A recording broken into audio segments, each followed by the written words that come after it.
दोस्तों हाजिर एक होर वीडियो रिपोर्ट लैके चैनल रितेश लखी अनपलग्ड। बीते एक वीडियो में जिक्र आया सी श्री अकाल तख्त साहब के एक्टिंग जथेदार ज्ञानी हरप्रीत सिंह होना दे एक ऐसे अखबार ਨੂੰ ਦਿੱਤੇ ਹੋਏ बयान का एक इंटरव्यू के बीच जिस विच कि उन्होंने पंजाब के मुख मंत्री की काबलियत ते एक चंगे मनुख वजों एक पंजाब के भविख के किसी भी मुख मंत्री होने की गल कही सी। वो फिर भावें कोई सिख हो या हिंदू हो, उस नाल फर्क नहीं पैंदा। सो अखबार ने जिहड़ी रिपोर्ट नशर की सी इसनूं सुनील जाखड़ ने ट्वीट किया सी। एक संदर्भ बनया सी जिस तो बाद कि मैं महसूस किया सी ये तो खैर असी एक सीरीज़ चलानी ही सी जिस तहत कि असी सिख होमलैंड की गल करनी सी। पंजाबी सूबा मूवमेंट किवें प्रोग्रैस की उसके अलग अलग पड़ाव सन, उन्होंने उत्ते एक विस्तार दे नाल लड़ीवार रिपोर्टां का सिलसिला लैके मैं तुहाडे सामने हाज़र होना सी। लेकिन इस बयान तो बाद मैनू लगा कि जदों कि एक चुने जाने वाले मुख मंत्री के फिरके या उसके धर्म बारे ये गलबात दोबारा उभरी है तो इस चर्चा नूं करन दा एक सही समा हुण है। सो इस सीरीज़ नूं शुरू करते हैं जिस तहत कि असी सिख होमलैंड की गल करांगे। वो सिख होमलैंड जो कि बाद दे विच पंजाबी सूबा मूवमेंट की शक्ल दे विच तब्दील हुंदा वेख्या गया। भारत की आज़ादी, मुल्क की वंड, देश की वंड अते पंजाब की वंड, क्योंकि देश की वंड दरअसल दे विच पंजाब की वंड सी ते सब तो ज़्यादा संताप जिहड़ा है वो पंजाब ते पंजाबियां सिखां वल्लों इस पूरी वंड के प्रोसैस दे विच भोगिया गया। सो उस पूरी त्रासदी, उस पूरे संताप की जिहड़ी कहानी है उसनूं एक सिलसिलेवार ढंग नाल ऑब्जैक्टिवली तुहाडे सामने लिआउण दी एक कोशिश मैं पहलां भी करना चाहता सी, लेकिन एक समा ढुकवां नहीं सी मिल रहा। लेकिन मैनूं लगदा भी हुण इस चीज़ की शुरुआत होनी चाहिए। तो अज ये वीडियो रिपोर्ट लैके हाज़र हाँ ते आने वाली कुछ रिपोर्ट्स दे विच अलग अलग जिहड़े पड़ा रहे पंजाबी सूबा मूवमेंट दे, किवें पंजाब दा अज दी जिहड़ी सूबी है उस वक्त दा सूबा होया करदा सी, जो कि एक वखरा स्टेट भी हो सकता सी ते एक देश भी हो सकता सी, एक होमलैंड हो सकता सी।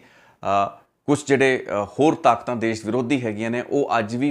खालिस्तान की गल करते हैं। खालिस्तान के नाँ उत्ते उस पंजाबी होमलैंड का जिक्र अलग अलग संदर्भां दे विच किया जाता है। सो पंजाब ने एक बहुत ही खूनी संताप 1947 वेले भी भोग्या, 1978 तो बाद भी भोग्या ते 84 तो बाद खालिस्तान की एक पूरी जिहड़ी खाड़कूवादी लहर जिसका एक मनोरथ खालिस्तान की स्थापना करना सी 1995 तक चलद्या वो भी वेख्या। सो ये सारिया जिहड़ियां गल्लां बातां ने उन्होंने एक इतिहासिक संदर्भ देना, एक इतिहासिक परसपैक्टिव ते नज़रिया देना बहुत ज़्यादा जरूरी है, क्योंकि बहुत सी अज की जनरेशन या ईवन साढ़े समय की जनरेशनस ये चीज़ों नहीं समझदियाँ। हर चीज़ नूं सिर्फ भावनावां अते इमोशनस की कसौटी कसलवट्टी उत्ते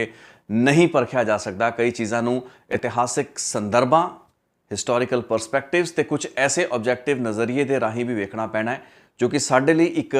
सोच ते समझ बनाने लई बहुत ज़्यादा जरूरी है। क्योंकि जदों पंजाब का एक मुख मंत्री एक आम आदमी पार्टी वर्गी पार्टी एक सिख होने की गल करती है तो उसके पिछे उन्हों की जिहड़ी सोच है वो एक वोट बैंक नूं टारगेट करना हुंदा है, वो एक फिरके ते धर्म विशेष के लोगों को प्रभावित करना हो सकता है। लेकिन जदों आपां असी ते तुसी लोग गल करते हैं सानूं समझना पैना भी इस लॉजिक ते इस तर्क के पिछे की असल गहराई की है, इसका इतिहासिक बिल्डअप की है। तो मैं अज दे इस रिपोर्ट दे विच तुहानूं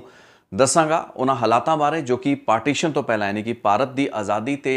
वंड, पंजाब की देश की वंड तो पहला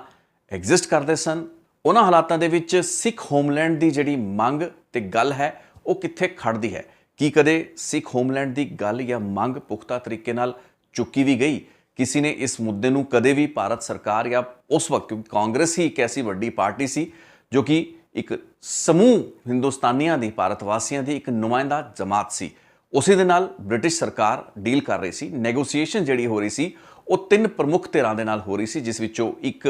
मुस्लिम लीग सी जो कि पाकिस्तान की होने की लगातार गलबात कर रही सी। उसकी मंग सी भी पाकिस्तान एक अलग मुल्क बने हुए, एक मुसलमानों का अलग मुल्क होना चाहिए है। शुरुआती फेज दे विच उसकी मुखालफत कांग्रेस वालों की गई, लेकिन अखीर दे विच जदों समझ आ चुका सी भी मुहम्मद अली जिंदा ते मुस्लिम लीग टलन वाली नहीं,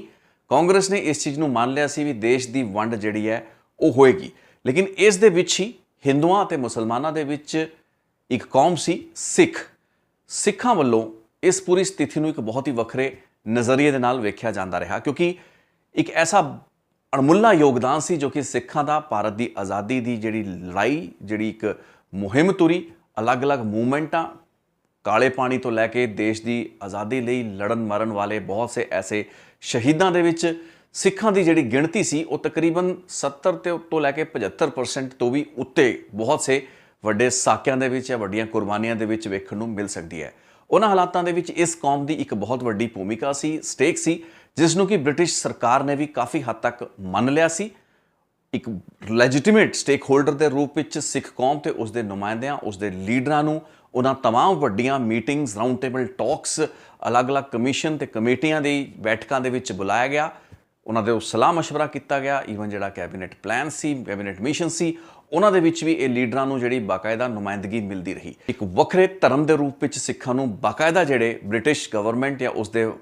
ਅਲੱਗ-ਅਲੱਗ ਲੈਵਲ ਦੇ ਉੱਤੇ ਅਧਿਕਾਰੀ, ਅਲੱਗ-ਅਲੱਗ ਕਮਿਸ਼ਨਾਂ, ਉਹਨਾਂ ਨੇ ਮਾਨਤਾ ਦਿੱਤੀ ਸੀ। ਸੋ ਇੱਕ ਨਜ਼ਰ ਪਾ ਲੈਂਦੇ ਹਾਂ ਉਹਨਾਂ ਕਮਿਸ਼ਨਸ ਜਾਂ ਉਹਨਾਂ ਰਿਪੋਰਟਸ ਉੱਤੇ ਜੋ ਕਿ ਸਿੱਖਾਂ ਨੂੰ ਇੱਕ ਵਿਲੱਖਣ ਤੇ ਇੱਕ ਅਲੱਗ ਧਰਮ, ਇੱਕ ਕੌਮ ਮੰਨਦੇ ਸਨ। ਇਹਨਾਂ ਦੇ ਵਿੱਚ ਪ੍ਰਮੁੱਖ ਤੌਰ ਤੇ ਮੌਂਟੇਗ ਕੈਂਪਸਫੋਰਡ ਰਿਪੋਰਟ ਜੋ ਕਿ 1918 ਵਿੱਚ ਆਉਂਦੀ ਹੈ, ਉਸ ਵਿੱਚ ਸਿੱਖਾਂ ਨੂੰ ਇੱਕ ਡਿਸਟਿੰਕਟ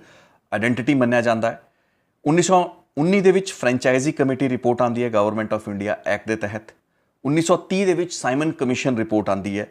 ਉਸ ਤੋਂ ਇਲਾਵਾ 1932 ਦੇ ਵਿੱਚ ਰੈਮਸੇ ਮੈਕਡੋਨਲਡਸ ਕਮਿਊਨਲ ਅਵਾਰਡ ਹੁੰਦਾ ਹੈ ਤੇ 1935 ਦਾ ਗਵਰਨਮੈਂਟ ਆਫ ਇੰਡੀਆ ਐਕਟ। ਇਹ ਕੁਝ ਅਜਿਹੀਆਂ ਕਮਿਸ਼ਨਸ ਤੇ ਉਹਨਾਂ ਦੀਆਂ ਰਿਪੋਰਟਸ ਸਨ ਜਿਨ੍ਹਾਂ ਦੇ ਵਿੱਚ ਬਾਕਾਇਦਾ ਦਰਜ ਕੀਤਾ ਗਿਆ ਸਿੱਖਾਂ ਨੂੰ ਇੱਕ ਵੱਖਰੇ ਧਰਮ, ਇੱਕ ਵੱਖਰੀ ਧਾਰਮਿਕ ਹੋਂਦ ਦੇ ਰੂਪ ਵਿੱਚ ਉਸ ਤਰੀਕੇ ਦੀ ਮਾਨਤਾ ਮਿਲਦੀ ਰਹੀ ਜਿਸ ਤਰੀਕੇ ਦੀ ਮਾਨਤਾ ਮੁਸਲਮਾਨਾਂ ਅਤੇ ਹਿੰਦੂਆਂ ਨੂੰ ਬ੍ਰਿਟਿਸ਼ ਸਰਕਾਰ ਵੱਲੋਂ ਦਿੱਤੀ ਜਾਂਦੀ ਰਹੀ। ਇਸ ਤੋਂ ਇਲਾਵਾ ਕਈ ਐਸੀ ਅਹਿਮ ਕਾਨਫਰੰਸਾਂ ਜਾਂ ਰਾਊਂਡ ਟੇਬਲ ਟਾਕਸ ਜਿਹੜੀਆਂ ਕਿ ਉਹਨਾਂ ਵਕਤਾਂ ਦੇ ਵਿੱਚ ਹੁੰਦੀਆਂ ਸਨ। ਭਾਰਤ ਦੀ ਆਜ਼ਾਦੀ, ਉਸ ਤੋਂ ਪਹਿਲਾਂ ਦਾ ਕੀ ਸੰਵਿਧਾਨ ਜਾਂ ਕਿਸ ਤਰੀਕੇ ਦੀ ਗੱਲਬਾਤ ਹੋਏਗੀ, ਉਸ ਦੀ ਰੂਪਰੇਖਾ ਕੀ ਹੋਏਗੀ, ਬਾਉਂਡਰੀਆਂ ਤੇ ਹੱਦਾਂ ਕੀ ਹੋਣਗੀਆਂ, ਇਸ ਨੂੰ ਲੈ ਕੇ ਜਿੰਨੀ ਵੀ ਗੱਲਬਾਤ ਜਾਂ ਵਿਚਾਰ ਵਟਾਂਦਰਾ ਚੱਲਿਆ, ਉਹਨਾਂ ਬੈਠਕਾਂ ਦੇ ਵਿੱਚ ਸਿੱਖ ਆਗੂਆਂ ਨੂੰ ਬਤੌਰ ਸਿੱਖ ਨੁਮਾਇੰਦਿਆਂ ਦੇ ਵਜੋਂ ਸ਼ਾਮਲ ਕੀਤਾ ਜਾਂਦਾ ਰਿਹਾ। ਇੱਕ ਨਜ਼ਰ ਉਸ ਉੱਤੇ ਵੀ ਪਾ ਲੈਂਦੇ ਹਾਂ। 1931 ਦੀ ਰਾਊਂਡ ਟੇਬਲ ਕਾਨਫਰੰਸ ਜੋ ਲੰਡਨ ਹੁੰਦੀ ਹੈ, ਉਸ ਵਿੱਚ ਸਿੱਖਾਂ ਦੀ ਅਲੱਗ ਨੁਮਾਇੰਦਗੀ ਹੁੰਦੀ ਹੈ। ਕ੍ਰਿਪਸ ਮਿਸ਼ਨ 1942 ਦੇ ਵਿੱਚ ਆਉਂਦਾ ਹੈ। 1949 ਦੇ ਵਿੱਚ ਲਾਰਡ ਵੇਵਲਸ ਪਲਾਨ ਆਉਂਦਾ ਹੈ। 1946 ਦੇ ਵਿੱਚ ਕੈਬਨਿਟ ਮਿਸ਼ਨ ਟਾਕਸ ਹੁੰਦੀਆਂ ਨੇ ਅਤੇ 1947 ਦਾ ਫਾਈਨਲ ਮਾਊਂਟਬੈਟਨ ਪਲਾਨ। ਸੋ ਅਜਿਹੇ ਕਈ ਮਿਸ਼ਨ ਤੇ ਅਜਿਹੇ ਕਈ ਪੈਨਲ ਰਹੇ ਜਿਨ੍ਹਾਂ ਦੇ ਵਿੱਚ ਜਦੋਂ ਵੀ ਗੱਲਾਂ ਬਾਤਾਂ ਹੋਈਆਂ ਤੇ ਬਹੁਤ ਹੀ ਮਹੱਤਵਪੂਰਨ ਗੱਲਾਂ ਬਾਤਾਂ ਹੋਈਆਂ। ਬ੍ਰਿਟਿਸ਼ ਸਰਕਾਰ ਨੇ ਇਸ ਚੀਜ਼ ਦਾ ਖਾਸ ਤੌਰ ਤੇ ਧਿਆਨ ਰੱਖਿਆ ਵੀ ਹਿੰਦੂਆਂ ਅਤੇ ਮੁਸਲਮਾਨਾਂ ਦੇ ਲੀਡਰਸ ਜਾਂ ਉਹਨਾਂ ਦੇ ਨੁਮਾਇੰਦਿਆਂ ਦੇ ਨਾਲ-ਨਾਲ ਸਿੱਖਾਂ ਦੇ ਨੁਮਾਇੰਦਿਆਂ ਨੂੰ ਵੀ ਇਹਨਾਂ ਮੀਟਿੰਗਾਂ ਦਾ ਹਿੱਸਾ ਬਣਾਇਆ ਜਾਵੇ ਤੇ ਹਰ ਮੀਟਿੰਗ ਦੇ ਵਿੱਚ ਲਏ ਗਏ ਫੈਸਲਿਆਂ ਦੇ ਸਮੇਂ ਸਿੱਖ ਲੀਡਰਾਂ ਦੀ ਵੀ ਰਾਏ ਲਈ ਜਾਂਦੀ ਰਹੇ। ਇਹੀ ਕਾਰਨ ਸੀ ਵੀ ਸਿੱਖਾਂ ਨੂੰ ਬ੍ਰਿਟਿਸ਼ ਸਰਕਾਰ ਕਾਫੀ ਹੱਦ ਤੱਕ ਆਪਣੇ plan of scheme of things ਦੇ ਵਿੱਚ ਇਹ ਚੀਜ਼ ਮੰਨ ਕੇ ਚੱਲ ਰਹੀ ਸੀ ਵੀ ਜਿਹੜੇ ਸਿੱਖ ਹੈਗੇ ਨੇ ਉਹ ਇੱਕ ਵੱਖਰੇ ਧਰਮ ਵੀ ਹੈਗੇ ਨੇ ਤੇ ਉਹਨਾਂ ਦਾ ਇੱਕ ਵੱਖਰਾ ਸਟੇਟਸ ਵੀ ਬਣਦਾ ਹੈ। ਫਿਰ ਉਹ ਭਾਵੇਂ ਪਾਕਿਸਤਾਨ ਦੇ ਵਿੱਚ ਰਹੇ ਜਾਂ ਫਿਰ ਭਾਰਤ ਦੇ ਵਿੱਚ ਰਹੇ ਜਾਂ ਫਿਰ ਕੁਝ ਅਜਿਹੀਆਂ ਗੱਲਾਂ ਬਾਤਾਂ ਜੋ ਕਿ ਔਪਚਾਰਿਕ ਪੱਧਰ ਤੇ ਦਰਜ ਨਹੀਂ ਹੋ ਪਾਈਆਂ, ਲੇਕਿਨ ਇਸ ਤਰੀਕੇ ਦੇ ਪ੍ਰਪੋਜ਼ਲ ਅੰਦਰਲੇ ਖਾਤਿਓਂ ਜਾਂ ਕਈ ਐਸੇ ਜਿਹੜੇ ਜਿਸ ਨੂੰ ਕਹਿੰਦੇ ਪ੍ਰੋਪੋਜੀਸ਼ਨਸ ਸਿੱਖ ਲੀਡਰਸ਼ਿਪ ਦੇ ਸਾਹਮਣੇ ਆਈਆਂ ਵੀ ਜਿਸ ਤਹਿਤ ਕਿ ਉਹਨਾਂ ਨੂੰ ਇੱਕ ਵੱਖਰੇ ਪੋਲੀਟੀਕਲ ਸਟੇਟਸ ਦੇਣ ਦੀ ਪੇਸ਼ਕਸ਼ ਬ੍ਰਿਟਿਸ਼ ਗਵਰਨਮੈਂਟ ਤੋਂ ਹੋਈ, ਲੇਕਿਨ ਸਿੱਖ ਲੀਡਰਾਂ ਵੱਲੋਂ ਉਸ ਚੀਜ਼ ਨੂੰ ਐਕਸੈਪਟ ਨਹੀਂ ਕੀਤਾ ਗਿਆ। ਉਸ ਚੀਜ਼ ਦੀ ਗੱਲਬਾਤ ਥੋੜ੍ਹੀ ਦੇਰ ਬਾਅਦ ਕਰਾਂਗੇ, ਲੇਕਿਨ ਇਹ ਮੋੜਲੇ ਤੌਰ ਤੇ ਸਮਝ ਲਈ ਵੀ ਜਿਹੜਾ ਪੰਜਾਬ ਸੀ ਦੇਸ਼ ਦੀ ਵੰਡ 1947 ਤੋਂ ਪਹਿਲਾਂ, ਉਸ ਦੇ ਵਿੱਚ ਕੁੱਲ 29 ਜ਼ਿਲ੍ਹੇ ਹੋਇਆ ਕਰਦੇ ਸਨ। ਅੱਜ ਦੇ ਜ਼ਿਲ੍ਹਿਆਂ ਵਾਂਗ ਉਹ ਛੋਟੇ ਜ਼ਿਲ੍ਹੇ ਨਹੀਂ ਹੈ। ਪੰਜਾਬ ਦੇ ਵਿੱਚ ਅੱਜ ਆਪਾਂ ਦੇਖ ਰਹੇ ਹਾਂ ਵੀ ਤਕਰੀਬਨ 2 ਦਰਜਨ ਤੋਂ ਵੱਧ ਜਿਹੜੇ ਜ਼ਿਲ੍ਹੇ ਹੈਗੇ ਨੇ ਉਹ ਬਣ ਚੁੱਕੇ ਹੈਗੇ ਨੇ, ਲੇਕਿਨ ਉਸ ਵਕਤ ਪੂਰੇ ਪੰਜਾਬ ਦੇ ਵਿੱਚ ਜਿਸ ਦਾ ਇਲਾਕਾ ਬਹੁਤ ਵੱਡਾ ਸੀ, ਪਾਕਿਸਤਾਨ ਦੇ ਵਿੱਚ ਬਹੁਤ ਲਾਹੌਰ ਦੇ ਆਸ-ਪਾਸ ਦੇ ਬਹੁਤ ਵੱਡੇ ਰਾਵਲਪਿੰਡੀ ਦੇ ਏਰੀਆ ਸਨ ਜੋ ਕਿ ਪੰਜਾਬ ਦੇ ਜ਼ਿਲ੍ਹਿਆਂ ਦੇ ਰੂਪ ਵਿੱਚ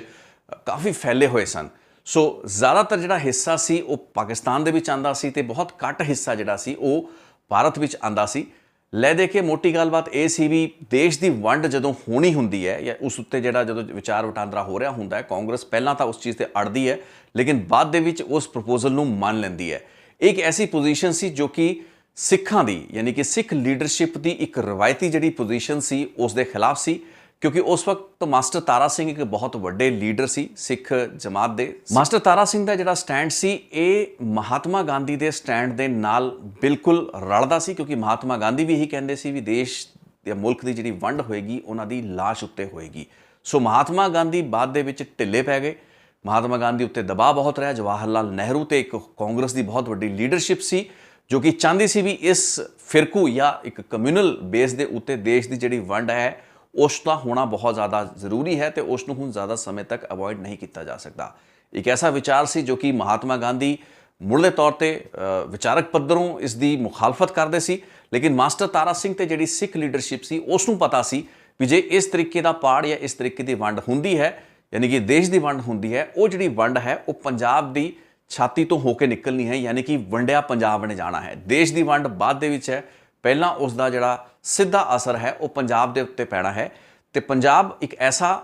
ਸੂਬਾ ਸੀ, ਖਾਸ ਕਰਕੇ ਉਸ ਦੇ ਪੰਜਾਬ ਦੇ ਵਿੱਚ ਵਸੇ ਹੋਏ ਸਿੱਖ ਜੋ ਕਿ ਸਰਹੱਦ ਦੇ ਇਸ ਤੇ ਉਸ ਪਾਰ ਬਰਾਬਰ ਗਿਣਤੀ ਦੇ ਵਿੱਚ ਫੈਲੇ ਹੋਏ ਸਨ। ਸੋ ਸਿੱਖਾਂ ਨੂੰ ਇੱਕ ਵੰਡੇ ਜਾਣ ਦੀ ਇੱਕ ਬਹੁਤ ਵੱਡੀ ਇੱਕ ਮੂਵ ਹੋ ਸਕਦੀ ਸੀ। ਇਸ ਚੀਜ਼ ਦਾ ਖਦਸ਼ਾ ਮਾਸਟਰ ਤਾਰਾ ਸਿੰਘ ਤੇ ਸਿੱਖ ਲੀਡਰਸ਼ਿਪ ਨੂੰ ਸੀ। ਉਹ ਇਸ ਚੀਜ਼ ਨੂੰ ਵੀ ਭਲੀ ਭਾਂਤੀ ਸਮਝਦੇ ਸਨ ਵੀ ਸਿੱਖਾਂ ਦੀਆਂ ਜ਼ਮੀਨਾਂ, ਸਿੱਖਾਂ ਦੇ ਰੋਜ਼ਗਾਰ, ਸਿੱਖਾਂ ਦੀ ਜਾਇਦਾਦਾਂ, ਸੰਪत्तियां ਤੇ ਸਭ ਤੋਂ ਅਹਿਮ ਗੱਲ ਸਿੱਖਾਂ ਦੇ ਜਿਹੜੇ ਗੁਰੂ ਧਾਮ ਸਨ ਉਹ ਦੋਵੇਂ ਮੁਲਕਾਂ ਦੇ ਵਿੱਚ, ਦੋਵੇਂ ਦੇਸ਼ਾਂ ਵਿੱਚ ਫੈਲੇ ਹੋਏ ਸਨ, ਜੋ ਕਿ ਉਸ ਵਕਤ ਤੱਕ ਅਲੱਗ-ਅਲੱਗ ਮੁਲਕ ਨਹੀਂ ਸਨ। ਸੋ ਪੰਜਾਬ ਦੇ ਸਰਹੰਦ ਤੋਂ ਲੈ ਕੇ ਪੰਜਾ ਸਾਹਿਬ ਤੱਕ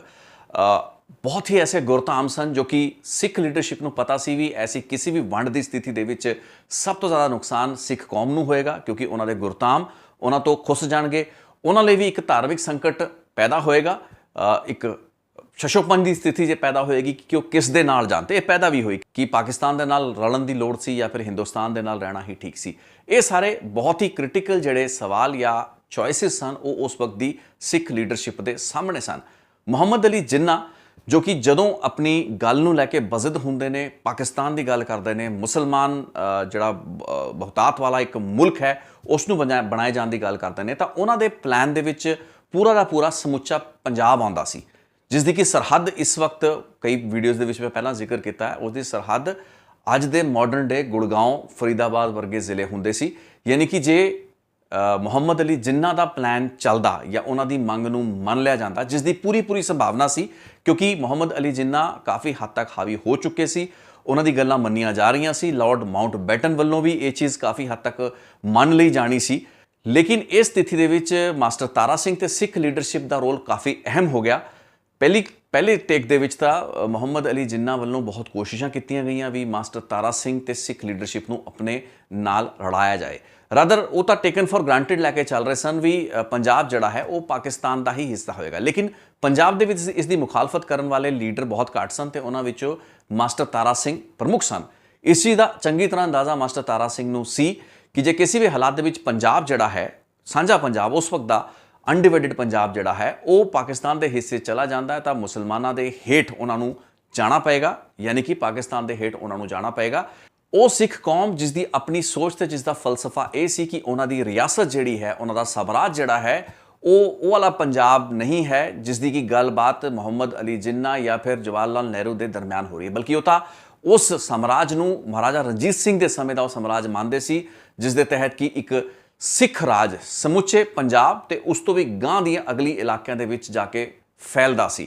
ਸੋ ਜਦੋਂ ਇੱਕ ਨੋਸ਼ਨ, ਇੱਕ ਅੰਡਰਸਟੈਂਡਿੰਗ ਇਹ ਸੀ ਤਾਂ ਇਹ ਜ਼ਾਹਿਰੀ ਤੌਰ ਤੇ ਮਾਸਟਰ ਤਾਰਾ ਸਿੰਘ ਜਾਂ ਸਿੱਖ ਜਿਹੜੀ ਲੀਡਰਸ਼ਿਪ ਸੀ ਉਹ ਕਦੇ ਵੀ ਇਸ ਚੀਜ਼ ਨੂੰ ਮੰਨ ਨਹੀਂ ਸੀ ਸਕਦੀ ਵੀ ਮੁਹੰਮਦ ਅਲੀ ਜਿੰਨਾ ਦੇ ਕਹੇ ਤੇ ਜਾਂ ਫਿਰ ਉਹਨਾਂ ਦੇ ਇਨਸਿਸਟੈਂਸ ਉੱਤੇ ਜਾਂ ਫਿਰ ਕਿਸੇ ਵੀ ਦਬਾਅ ਦੇ ਤਹਿਤ ਪਾਕਿਸਤਾਨ ਦੇ ਨਾਲ ਜਾ ਕੇ ਪੰਜਾਬ ਨੂੰ ਰਲਾਇਆ ਜਾਏ। ਇਸ ਤੱਥ ਤੇ ਇਸ ਬਾਰੀਕੀ ਦਾ ਅੰਦਾਜ਼ਾ ਪੰਡਿਤ ਜਵਾਹਰ ਲਾਲ ਨਹਿਰੂ ਤੇ ਸਰਦਾਰ ਪਟੇਲ ਵਰਗੀ ਲੀਡਰਸ਼ਿਪ ਨੂੰ ਚੰਗੀ ਤਰ੍ਹਾਂ ਸੀ। ਸੋ ਉਹਨਾਂ ਨੇ ਹਮੇਸ਼ਾ ਤੋਂ ਹੀ ਸਿੱਖ ਲੀਡਰਸ਼ਿਪ ਦੇ ਨਾਲ ਆਪਣਾ ਜਿਹੜਾ ਰਾਬਤਾ ਸੀ ਬਹੁਤ ਹੀ ਮਜ਼ਬੂਤ ਰੱਖਿਆ ਤੇ ਉਹਨਾਂ ਨੂੰ ਸਲਾਹਾਂ ਸਮੇਂ-ਸਮੇਂ ਤੇ ਦਿੰਦੇ ਵੀ ਰਹੇ ਤੇ ਉਹਨਾਂ ਨੂੰ ਆਪਣੇ ਮਕਸਦ ਤੇ ਆਪਣੇ ਮਨੋਰਥ ਦੇ ਹਿਸਾਬ ਨਾਲ ਕਾਫੀ ਹੱਦ ਤੱਕ ਇਸਤੇਮਾਲ ਵੀ ਕਰਦੇ ਰਹੇ। ਮੈਨੀਪੂਲੇਟ ਕਹਿਣਾ ਸ਼ਬਦ ਸ਼ਾਇਦ ਥੋੜਾ ਜਿਹਾ ਨੈਗੇਟਿਵ ਹੋਏਗਾ ਕਿਉਂਕਿ ਉਹ ਹਾਲਾਤ ਐਸੇ ਸਨ ਜਦੋਂ ਕਿ ਇੱਕ ਸਿੱਖ ਫਲਸਫਾ ਇਸ ਚੀਜ਼ ਦੀ ਕਦੇ ਵੀ ਇਜਾਜ਼ਤ ਨਹੀਂ ਦਿੰਦਾ ਸੀ ਵੀ ਮੁਹੰਮਡਨ ਪੋਪੂਲੇਸ਼ਨ ਦੇ ਨਾਲ ਸਿੱਖਾਂ ਦਾ ਉਸ ਤਰੀਕੇ ਦਾ ਤਾਲਮੇਲ ਹੋਵੇ ਜਾਂ ਫਿਰ ਪਾਕਿਸਤਾਨ ਦੇ ਨਾਲ ਪੰਜਾਬ ਜਿਹੜਾ ਹੈ ਉਹ ਰਲਗੜ ਹੋਵੇ। ਸਿੱਖਾਂ ਦਾ ਇੱਕ ਜਿਹੜਾ ਸਾਮਰਾਜ ਹੈ ਚਾਹੇ ਉਹ ਇੱਕ ਆਟੋਨੋਮਸ ਸਟੇਟ ਦੀ ਸ਼ਕਲ ਦੇ ਵਿੱਚ ਇੱਕ ਛੋਟੇ ਪੱਧਰ ਦਾ ਹੋਵੇ ਲੇਕਿਨ ਉਹ ਇੱਕ ਵੱਡੇ ਪਾਕਿਸਤਾਨ ਦੇ ਕਨਫੈਡਰੇਸ਼ਨ ਦਾ ਹਿੱਸਾ ਹੋਵੇ। ਇਹੀ ਇੱਕ ਪਲਾਨ ਸੀ, ਵੱਡੇ ਪਾਕਿਸਤਾਨ ਦੀ ਕਨਫੈਡਰੇਸ਼ਨ ਬਣੇਗੀ ਜਿਸ ਦੇ ਤਹਿਤ ਕਿ ਇੱਕ ਇਲਾਕਾ ਜੋ ਕਿ ਇੱਕ ਸੋਵਰਨ ਇਲਾਕਾ ਹੋਏਗਾ। ਮੁਹੰਮਦ ਅਲੀ ਜਿੰਨਾ ਨੇ ਪੇਸ਼ਕਸ਼ ਤੱਕ ਮਾਸਟਰ ਤਾਰਾ ਸਿੰਘ ਨੂੰ ਕਰਤੀ ਸੀ ਵੀ ਤੁਸੀਂ ਇਲਾਕਾ ਲੈ ਲਓ ਸਾਡੇ ਤੋਂ, ਲੇਕਿਨ ਉਸ ਇਲਾਕੇ ਦੇ ਵਿੱਚ ਮੁੱਢਲੇ ਤੌਰ ਤੇ ਉਹ ਪਾਕਿਸਤਾਨ ਹੀ ਅਖਵਾਇਆ ਜਾਏਗਾ, ਉਹਦਾ ਕੋਈ ਅਲੱਗ ਨਾਂ ਨਹੀਂ ਹੋਏਗਾ ਤੇ ਉਹਦੇ ਵਿੱਚ ਫਾਈਨਲ ਜਿਹੜਾ ਕੋਈ ਵੀ ਡਿਸੀਜਨ ਲੈਣਾ ਹੋਏਗਾ ਯਾਨੀ ਕਿ ਦੇਸ਼ ਦੀ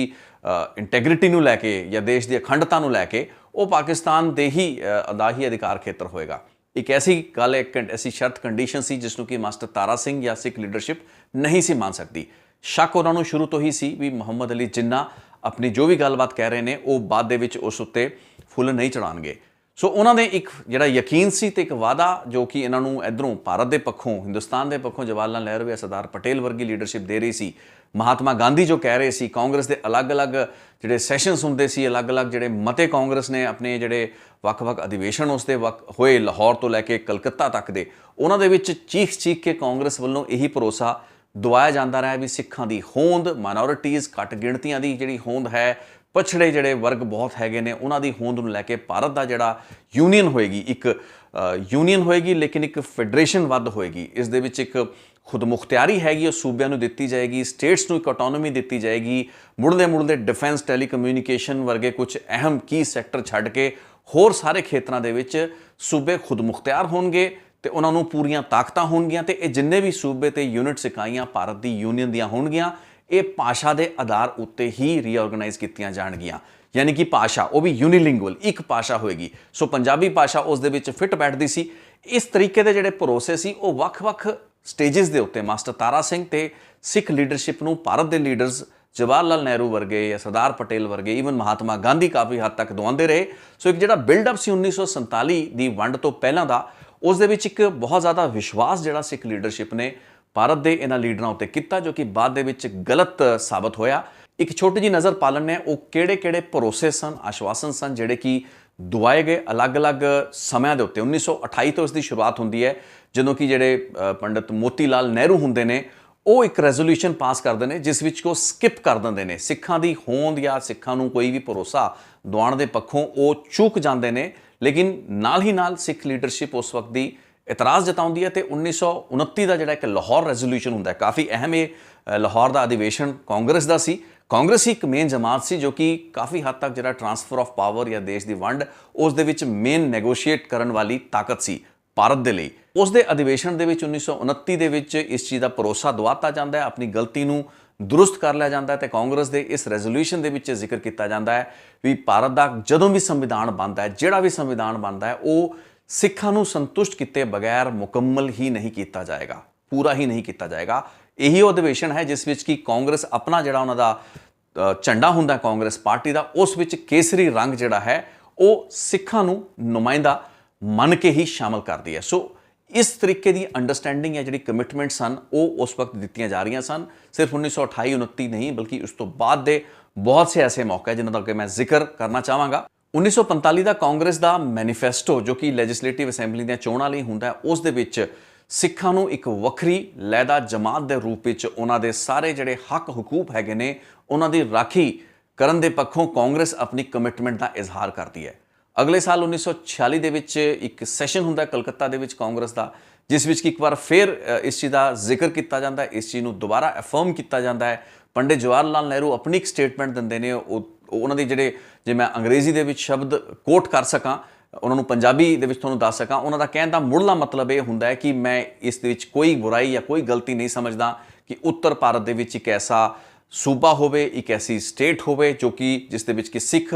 ਆਪਣੀ ਆਜ਼ਾਦੀ ਦਾ ਅਨੁਭਵ ਕਰ ਸਕਣ। ਉਹਨਾਂ ਦਾ ਜਿਹੜਾ ਸ਼ਬਦ ਹੁੰਦਾ ਉਹ ਹੁੰਦਾ if Sikhs can experience a light of freedom. So ਇਸ ਤਰੀਕੇ ਦੀ ਜਿਹੜੀ ਗੱਲਬਾਤ ਹੈ ਉਹ ਅਲੱਗ-ਅਲੱਗ ਸੈਸ਼ਨਾਂ ਦੇ ਵਿੱਚ ਕਾਂਗਰਸ ਦੇ ਆਪਣੇ ਮੈਨੀਫੈਸਟੋ ਦੇ ਵਿੱਚ ਸ਼ਾਮਲ ਹੋ ਰਹੀ ਹੁੰਦੀ ਹੈ। ਸੈਕਟਰੀ ਆਫ ਸਟੇਟ ਜਿਹੜੇ ਪੰਜਾਬ ਦੇ ਹੁੰਦੇ ਨੇ ਮਾਸਟਰ ਤਾਰਾ ਸਿੰਘ 1946 ਜਾਂ 47 ਆਉਂਦੇ ਥੋੜ੍ਹੇ ਜਿਹੇ ਇੰਪੇਸ਼ੈਂਟ ਹੋ ਰਹੇ ਹੁੰਦੇ ਨੇ, ਕਿਉਂਕਿ ਜਦੋਂ ਕਾਂਗਰਸ ਵੱਲੋਂ ਈਵਨ ਮਹਾਤਮਾ ਗਾਂਧੀ ਜੋ ਕਿ ਕਹਿ ਰਹੇ ਹੁੰਦੇ ਨੇ ਕਿਸੇ ਸਮੇਂ ਪਹਿਲੇ ਤੱਕ ਵੀ ਮੇਰੀ ਲਾਸ਼ ਉੱਤੇ ਭਾਰਤ ਤੇ ਪਾਕਿਸਤਾਨ ਦੀ ਵੰਡ ਹੋਏਗੀ, ਉਹਨਾਂ ਨੂੰ ਵੀ ਚੁੱਕਣਾ ਪੈਂਦਾ ਹੈ। ਜਵਾਹਰ ਲਾਲ ਨਹਿਰੂ ਤੇ ਉਹਨਾਂ ਦਾ ਜਿਹੜੀ ਇੱਕ ਟੀਮ ਹੁੰਦੀ ਹੈ ਉਹ ਕਾਫੀ ਹੱਦ ਤੱਕ ਪ੍ਰੀਵੇਲ ਅਪਨ ਕਰਦੀ ਹੈ, ਭਾਰਤ ਅਤੇ ਪਾਕਿਸਤਾਨ ਦੀ ਵੰਡ ਤੈਅ ਹੋ ਜਾਂਦੀ ਹੈ। ਤੇ ਇਹ ਜਿਹੜੀ ਵੰਡ ਹੁੰਦੀ ਹੈ ਇਹ ਅਕਾਲੀ ਦਲ ਜਾਂ ਫਿਰ ਸਿੱਖ ਲੀਡਰਸ਼ਿਪ ਲਈ ਬਹੁਤ ਵੱਡਾ ਝਟਕਾ ਵੀ ਹੁੰਦੀ ਹੈ, ਕਿਉਂਕਿ ਮਾਸਟਰ ਤਾਰਾ ਸਿੰਘ ਜੋ ਕਿ ਇਸ ਚੀਜ਼ ਨੂੰ ਬਹੁਤ ਅੱਛੀ ਤਰ੍ਹਾਂ ਸਮਝ ਚੁੱਕੇ ਹੁੰਦੇ ਨੇ ਵੀ ਦੇਸ਼ ਦੀ ਵੰਡ ਤੇ ਪੰਜਾਬ ਦੀ ਵੰਡ ਨੁਕਸਾਨ ਸਿੱਖਾਂ ਨੂੰ ਹੋਣਾ ਹੈ, ਉਹ ਹੁਣ ਕੁਝ ਕਰਨ ਦੀ ਪੋਜੀਸ਼ਨ ਵਿੱਚ ਨਹੀਂ ਹੁੰਦੇ ਨੇ। ਉਹਨਾਂ ਵੱਲੋਂ ਇੱਕ ਚਿੱਠੀ ਲਿਖੀ ਜਾਂਦੀ ਹੈ ਸੈਕਟਰੀ ਆਫ ਸਟੇਟ ਪੰਜਾਬ ਨੂੰ, ਜਿਸ ਵਿੱਚ ਕਿ ਇਸ ਬਾਰੇ ਸਪਸ਼ਟੀਕਰਨ ਮੰਗਿਆ ਜਾਂਦਾ ਹੈ। ਤੋ ਜਿਹੜਾ ਸੈਕਟਰੀ ਹੁੰਦਾ ਉਸ ਵਕਤ ਪੰਜਾਬ ਦਾ, ਬ੍ਰਿਟਿਸ਼ ਸਰਕਾਰ ਦਾ, ਉਸ ਵੱਲੋਂ ਇੱਕ ਹੋਰ ਭਰੋਸਾ ਉਹਨਾਂ ਨੂੰ ਦਵਾਇਆ ਜਾਂਦਾ ਵੀ ਅਸੀਂ ਇਹ ਮੰਨ ਕੇ ਚੱਲਦੇ ਹਾਂ ਵੀ ਸਿੱਖਾਂ ਦੇ ਪ੍ਰਤੀ ਕੋਈ ਵੀ ਵਿਤਕਰਾ ਜਾਂ ਸਿੱਖਾਂ ਨੂੰ ਕੋਈ ਵੀ ਡਿਸਐਡਵਾਂਟੇਜਸ ਪੋਜੀਸ਼ਨ ਤੇ ਨਹੀਂ ਰੱਖਿਆ ਜਾਏਗਾ ਤੇ ਸਮੇਂ-ਸਮੇਂ ਤੇ ਜੋ ਵੀ ਭਰੋਸੇ ਦਵਾਏ ਜਾ ਰਹੇ ਹੈਗੇ ਨੇ ਉਹ ਸਿੱਖਾਂ ਤੋਂ ਬਗੈਰ ਪੂਰੇ ਹੋ ਹੀ ਨਹੀਂ ਸਕਦੇ। ਸੀਸਗੰਜ ਗੁਰਦੁਆਰਾ ਸਾਹਿਬ ਦੇ ਵਿੱਚ ਮਹਾਤਮਾ ਗਾਂਧੀ ਆਪਣੇ ਵੱਲੋਂ ਇੱਕ ਵਚਨ ਜਿਹੜਾ ਹੈ ਉਹ ਸਿੱਖ ਕਮਿਊਨਿਟੀ ਨੂੰ ਦਿੰਦੇ ਹੈਗੇ ਨੇ। ਉਹਨਾਂ ਵੱਲੋਂ ਇੱਕ ਬਿਆਨ ਦਿੱਤਾ ਜਾਂਦਾ ਹੈ ਕਿ ਸਿੱਖ ਇਸ ਚੀਜ਼ ਦਾ ਭਰੋਸਾ ਕਰਕੇ ਚੱਲਣ ਵੀ ਉਹਨਾਂ ਨਾਲ ਕੋਈ ਵੀ ਧੋਖਾ ਨਹੀਂ ਹੋਏਗਾ, ਕੋਈ ਵੀ ਆਪਣੇ ਵਾਅਦੇ ਤੋਂ ਮੁੱਕਰ ਨਹੀਂ ਪਾਏਗਾ, ਕਾਂਗਰਸ ਪਾਰਟੀ ਇੱਕ ਵਿਅਕਤੀ ਦੇ ਨਾਲ ਦਿੱਤੇ ਗਏ ਵਾਅਦੇ ਤੋਂ ਵੀ ਮੁੱਕਰ ਨਹੀਂ ਸਕਦੀ ਹੈ, ਇੱਕ ਸਮੂਹ ਤੇ ਇੱਕ ਕੌਮ ਦੇ ਨਾਲ ਦਿੱਤੇ ਗਏ ਵਾਅਦੇ ਤੋਂ ਕਿਵੇਂ ਮੁੱਕਰੇਗੀ। ਸਿੱਖ ਤਾਂ ਇੱਕ ਅਜਿਹੀ ਕੌਮ ਹੈਗੇ ਨੇ ਜੋ ਕਿ ਜੇ ਉਹਨਾਂ ਨਾਲ ਕੋਈ ਵਧੀਕੀਆ ਧੱਕਾ ਹੁੰਦਾ ਹੈ ਤਾਂ ਉਹ ਆਪਣੇ ਹਥਿਆਰ ਚੱਕ ਕੇ ਵੀ ਆਪਣਾ ਹੱਕ ਤੇ ਆਪਣੇ ਹਕੂਕ ਹੈ ਉਹ ਲੈ ਸਕਦੇ ਨੇ ਜੇ ਲੋੜ ਪਵੇ। ਸੋ ਇਹ ਮਹਾਤਮਾ ਗਾਂਧੀ ਹੋਣਾ ਦੀ ਆਪਣੀ ਸ਼ਬਦਾਵਲੀ ਹੈ ਜੋ ਕਿ ਉਹਨਾਂ ਨੇ ਸੀਸਗੰਜ ਗੁਰਦੁਆਰੇ ਦੇ ਵਿੱਚ ਇੱਕ ਬਿਆਨ ਜਿਹੜਾ ਦਿੱਤਾ ਹੁੰਦਾ ਹੈ। ਸੋ ਲੈ ਦੇ ਕੇ ਜੇ ਆਪਾਂ ਉਸ ਪੂਰੀ ਸੀਰੀਜ਼ ਨੂੰ, ਉਹ ਪੂਰੇ ਜਿਹੜੇ ਵਿਸ਼ਵਾਸ ਤੇ ਜਿਹੜਾ ਭਰੋਸਾ ਕਾਂਗਰਸ ਦੀ ਲੀਡਰਸ਼ਿਪ ਬਣਾਉਣ ਦੇ ਵਿੱਚ ਕਾਮਯਾਬ ਹੋ ਗਈ ਸੀ, ਮਾਸਟਰ ਤਾਰਾ ਸਿੰਘ ਤੇ ਸਿੱਖ ਲੀਡਰਸ਼ਿਪ ਜਿਸ ਨੂੰ ਯਕੀਨ ਕਰ ਬੈਠੀ ਸੀ, ਉਹ ਬਹੁਤ ਹੀ ਮਜ਼ਬੂਤ ਸੀ। ਇਸ ਦੇ ਨਾਲ ਇੱਕ ਹੋਰ ਸਭ ਤੋਂ ਵੱਡਾ ਅਹਿਮ ਫੈਕਟਰ ਜਿਹੜਾ ਉਸ ਵਕਤ ਕੰਮ ਕੀਤਾ ਉਹ ਸੀ ਸਿੱਖਾਂ ਅਤੇ ਮੁਸਲਮਾਨਾਂ ਦੇ ਵਿੱਚ ਜਿਹੜਾ ਫਰਕ ਸੀ, ਆਪਸ ਦੇ ਵਿੱਚ ਜਿਹੜੇ ਮਤਭੇਦ ਸਨ, ਉਹ ਜਿਹੜੇ ਦੰਗੇ ਜਾਂ ਉਹ ਜਿਹੜਾ ਕਤਲੋਗਾਰਤ ਰਾਵਲਪਿੰਡੀ ਵਿੱਚ ਮਾਰਚ 1947 ਵਿੱਚ ਸ਼ੁਰੂ ਹੋ ਜਾਂਦੀ ਹੈ। ਇਹ ਮੰਨ ਕੇ ਚੱਲੀਏ ਵੀ ਪਾਕਿਸਤਾਨ ਦੇ ਵਿੱਚ ਮੁਸਲਿਮ ਲੀਗ ਜਿਨ੍ਹਾਂ ਦੀ ਪਾਰਟੀ ਦੇ ਵਿੱਚ ਇਸ ਚੀਜ਼ ਦਾ ਬਹੁਤ ਜ਼ਿਆਦਾ ਰੋਸ ਸੀ ਸਿੱਖਾਂ ਦੇ ਪ੍ਰਤੀ,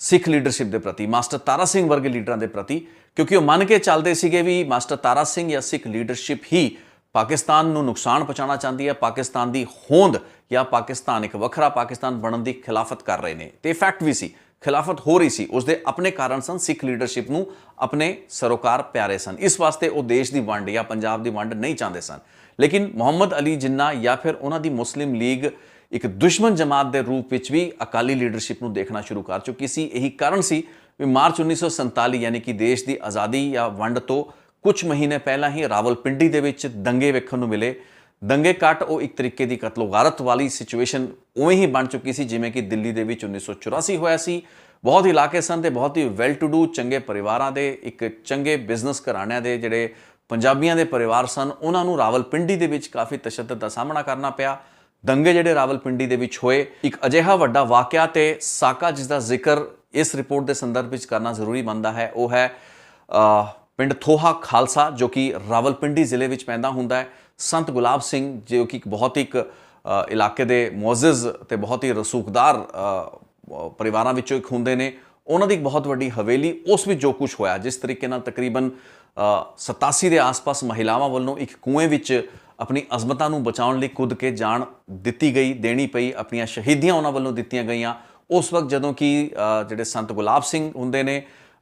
ਕਮਿਊਨਲ ਮਾਹੌਲ ਹੈ ਜਿਹੜਾ ਫਿਰਕੂ ਮਾਹੌਲ ਹੈ ਤਣਾਅਪੂਰਨ ਹੋ ਚੁੱਕਾ ਹੁੰਦਾ। ਰਾਵਲਪਿੰਡੀ ਦੇ ਕਈ ਇਲਾਕਿਆਂ ਵਿੱਚ ਜਿਹੜੇ ਦੰਗੇ ਭੜਕ ਚੁੱਕੇ ਹੁੰਦੇ ਨੇ, ਮੁਸਲਿਮ ਜਿਹੜੇ ਮੌਬਸ ਹੁੰਦੇ ਨੇ ਉਹ ਇਸ ਪਿੰਡ ਨੂੰ ਘੇਰ ਲੈਂਦੇ ਨੇ। ਸੰਤ ਗੁਲਾਬ ਸਿੰਘ ਆਪਣੇ ਸਾਰੇ ਜਿਹੜੇ ਆਸ-ਪਾਸ ਦੇ ਸਿੱਖ ਪਰਿਵਾਰ ਹੁੰਦੇ ਨੇ, ਤਕਰੀਬਨ 1200 ਜਿਹੜੇ ਜੀ ਹੁੰਦੇ ਨੇ, ਉਹਨਾਂ ਨੂੰ ਆਪਣੀ ਹਵੇਲੀ ਦੇ ਵਿੱਚ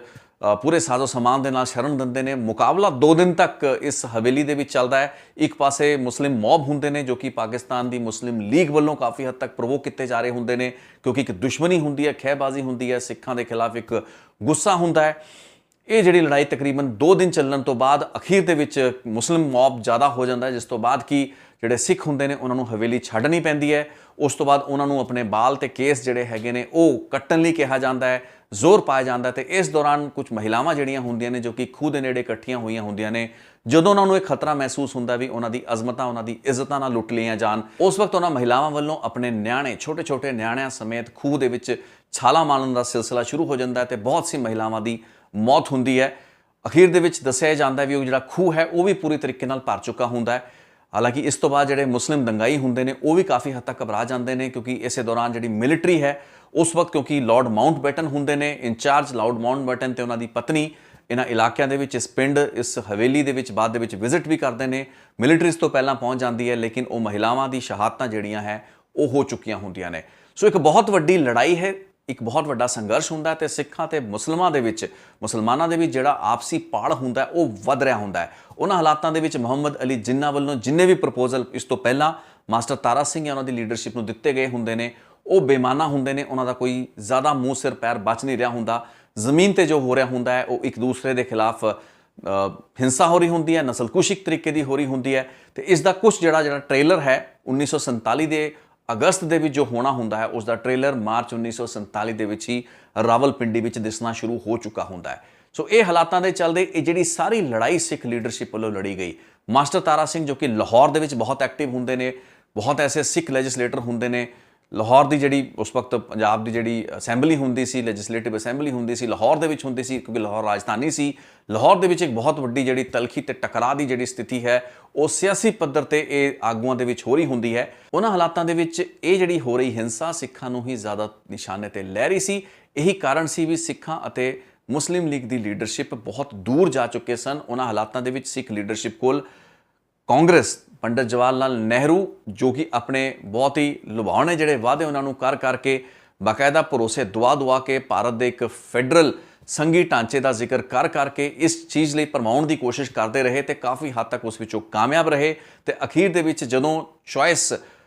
ਕਰਨੀ ਹੋਈ ਜਾਂ ਕਰਨ ਦਾ ਸਮਾਂ ਆਇਆ ਤਾਂ ਉਸ ਵਕਤ ਮਾਸਟਰ ਤਾਰਾ ਸਿੰਘ, ਅਕਾਲੀ ਦਲ ਦੀ ਜਿਹੜੀ ਲੀਡਰਸ਼ਿਪ ਸੀ, ਉਸਨੇ ਚੋਣ ਭਾਰਤ ਦੀ ਕੀਤੀ, ਹਿੰਦੁਸਤਾਨ ਦੀ ਕੀਤੀ, ਉਸਨੇ ਚੋਣ ਕੀਤੀ ਕਾਂਗਰਸ ਦੀ। ਉਹਨਾਂ ਹਾਲਾਤਾਂ ਦੇ ਵਿੱਚ ਸਿੱਖ ਲੀਡਰਸ਼ਿਪ ਦੀ ਅਹਿਮ ਭੂਮਿਕਾ ਰਹੀ, ਜਿਨ੍ਹਾਂ ਨੇ ਕਿ ਲਗਾਤਾਰ ਆਪਣਾ ਦਬਾਅ ਬ੍ਰਿਟਿਸ਼ ਸਰਕਾਰ ਦੇ ਉੱਤੇ, ਲਾਰਡ ਮਾਊਂਟਬੈਟਨ ਦੇ ਉੱਤੇ ਬਣਾਇਆ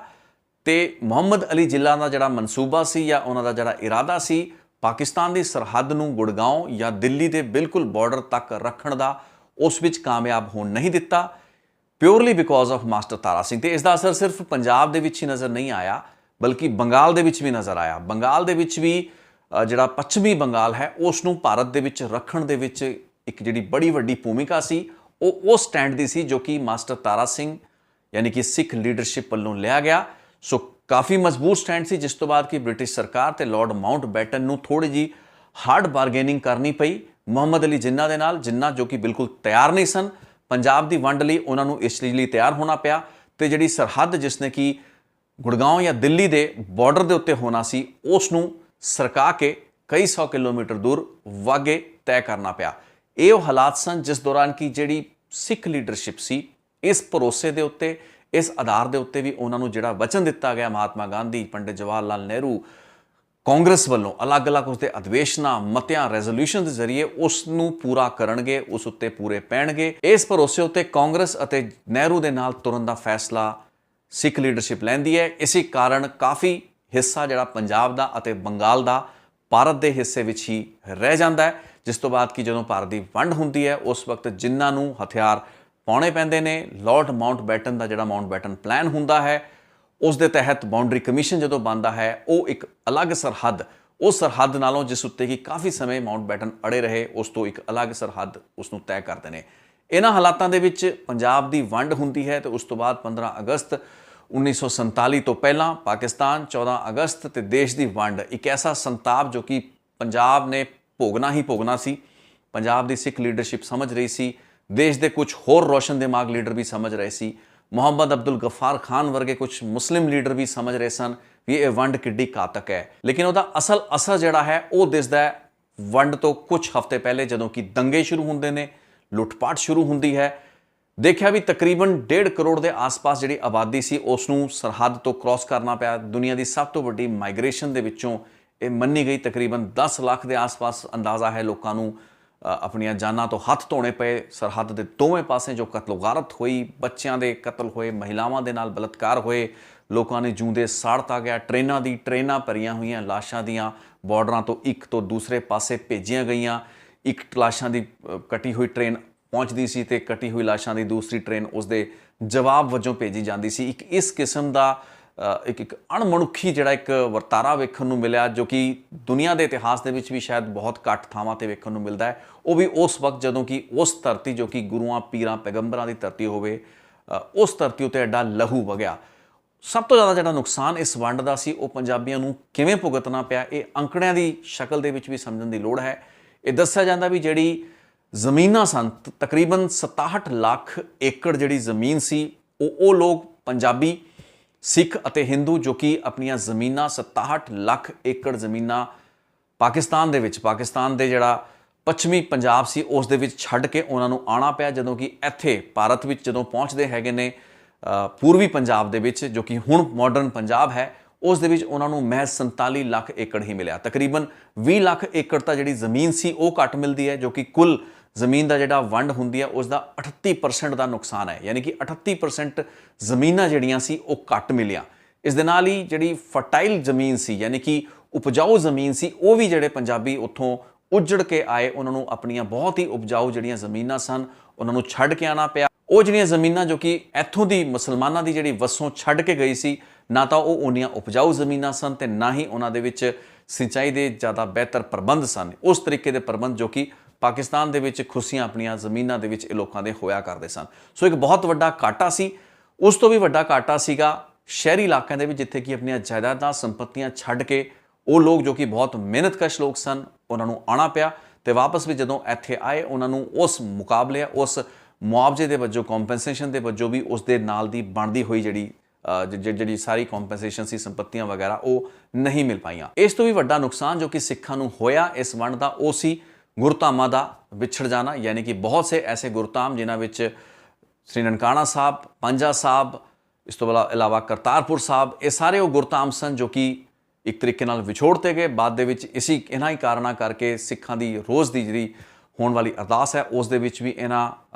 ਵਿਛੜ ਚੁੱਕੇ ਗੁਰਧਾਮਾਂ ਦੇ ਦਰਸ਼ਨ ਦੀਦਾਰ ਦੀ ਜਿਹੜੀ ਅਰਦਾਸ ਹੈ ਉਸ ਨੂੰ ਸ਼ਾਮਲ ਕੀਤਾ ਗਿਆ। ਇੱਕ ਬਹੁਤ ਵੱਡਾ ਲਾਸ ਸੀ ਕਿਉਂਕਿ 3 ਜਾਂ 4 ਹੀ ਵੱਡੇ ਜਿਹੜੇ ਗੁਰਧਾਮ ਨਹੀਂ ਸਨ, ਬਲਕਿ ਐਸੀ ਸੈਂਕੜਾ ਹੋਰ ਸ਼ਰਾਈਨ ਸਨ, ਐਸੇ ਸੈਂਕੜਾ ਹੋਰ ਇਤਿਹਾਸਿਕ ਗੁਰਦੁਆਰੇ ਸਨ ਜੋ ਕਿ ਪਾਕਿਸਤਾਨ ਦੇ ਵਿੱਚ ਹੀ ਰਹਿ ਗਏ। ਉਹਨਾਂ ਦਾ ਪਾਕਿਸਤਾਨ ਦੇ ਵਿੱਚ ਹਾਲ ਕੋਈ ਜ਼ਿਆਦਾ ਚੰਗਾ ਨਹੀਂ ਰਿਹਾ। ਬਾਅਦ ਦੇ ਵਿੱਚ ਉੱਥੇ ਮਾਈਨੋਰਿਟੀਜ਼ ਦੇ ਨਾਲ ਜੋ ਕੁਝ ਹੋਇਆ, ਹਿੰਦੂਆਂ ਤੇ ਸਿੱਖਾਂ ਨਾਲ ਜੋ ਕੁਝ ਹੋਇਆ ਤੇ ਜਿਸ ਤਰੀਕੇ ਦੀ ਸਾਂਭ ਸੰਭਾਲ ਉੱਥੇ ਸੀ, ਉਸ ਦੀ ਕੋਈ ਜ਼ਿਆਦਾ ਚੰਗੀ ਤਸਵੀਰ ਬਾਅਦ ਦੇ ਵਿੱਚ ਆਉਣ ਵਾਲੇ ਸਾਲਾਂ ਦਹਾਕਿਆਂ ਦੇ ਵਿੱਚ ਵੇਖਣ ਨੂੰ ਨਹੀਂ ਸੀ ਮਿਲਦੀ। ਸੋ ਇੱਕ ਬਹੁਤ ਵੱਡਾ ਨੁਕਸਾਨ ਸੀ ਆਰਥਿਕ ਪੱਖੋਂ, ਸਮਾਜਿਕ ਪੱਖੋਂ, ਧਾਰਮਿਕ ਪੱਖੋਂ ਜੋ ਕਿ ਸਿੱਖਾਂ ਦਾ ਹੋਇਆ, ਜਿਸ ਤੋਂ ਬਾਅਦ ਕਿ ਉੱਜੜ ਕੇ ਬਹੁਤ ਵੱਡੀ ਗਿਣਤੀ ਤੇ ਆਬਾਦੀ ਉਹਨਾਂ 'ਚ ਹਿੰਦੂ ਵੀ ਸ਼ਾਮਲ ਸੀ, ਲੇਕਿਨ ਸਿੱਖ ਜ਼ਿਆਦਾ ਹੱਦ ਤੱਕ ਹਤਾਹਤ ਹੋਏ। ਦੱਸਿਆ ਜਾਂਦਾ ਵੀ ਸਿੱਖਾਂ ਦੀ ਤਕਰੀਬਨ 2.5% ਦੀ ਜਿਹੜੀ ਆਬਾਦੀ ਹੈ ਉਸ ਕਤਲ ਗਾਰਤ ਦੇ ਵਿੱਚ ਮਾਰੀ ਗਈ ਜੋ ਕਿ ਆਜ਼ਾਦੀ ਜਾਂ ਦੇਸ਼ ਦੀ ਵੰਡ ਸਮੇਂ ਹੋਈ, ਉਸ ਤੋਂ ਪਹਿਲਾਂ ਜਾਂ ਉਸ ਦੌਰਾਨ ਹੋਈ। ਇਸ ਤੋਂ ਇਲਾਵਾ ਇਹ ਵੀ ਦੱਸਿਆ ਜਾਂਦਾ ਵੀ ਤਕਰੀਬਨ 40% ਦੇ ਆਸ-ਪਾਸ ਜਿਹੜੀ ਸਿੱਖ ਪੋਪੂਲੇਸ਼ਨ ਹੈ ਉਸ ਨੂੰ ਹਤਾਹਤ ਹੋਣਾ ਪਿਆ, ਯਾਨੀ ਕਿ ਪੂਰੇ ਪੰਜਾਬ ਦੇ ਵਿੱਚ ਜੋ ਕਿ ਭਾਰਤ ਅਤੇ